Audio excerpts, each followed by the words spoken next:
چې کم سړی دا دوه صورتونه وی جادوګر د دې طاقت نشي لرلی. ګورئ مونږ نون رن سبا ټول په جادو سحر دی کې نښتي یو. هر سړی وایي چې یاره څوک هم فلاني له لاړ شم ډنګلي له لاړ شم خو دا قرآن نه راخلو.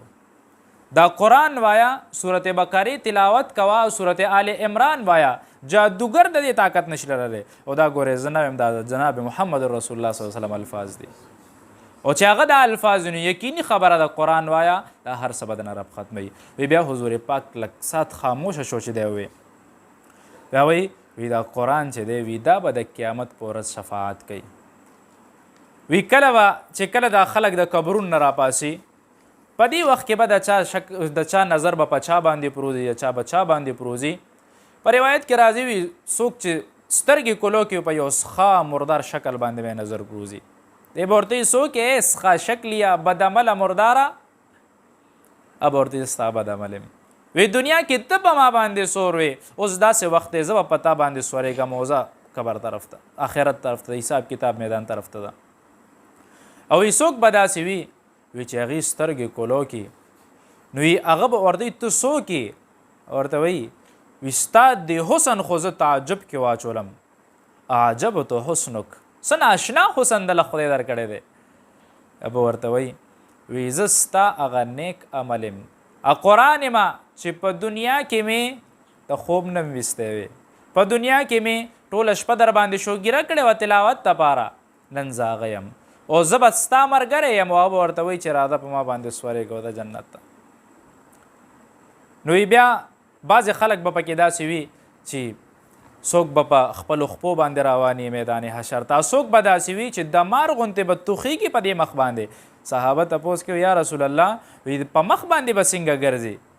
حضور پاک ورته وی چې کم رب په خپو کې د ګرځېدو طاقت اچولی شي ولیا په مخ کې نشي اچولی. نو دا ده چې کم سړی د صورت بقرې، صورت آل عمران تلاوت کوي نو جادوګر د دې طاقت نشي لرلی. او د قیامت په ورځ به ده ته د دې د وجې نه قرآن ویلو د وجې نه یو عجیبه نور میلاویږي.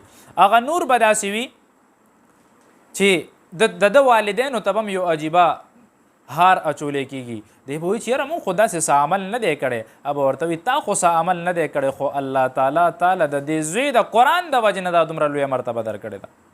او حافظ ته به وایي چې وایه قرآن او زه په مده باندې څومره لوی بر اخره کې وښیه دا ستا درجه ده.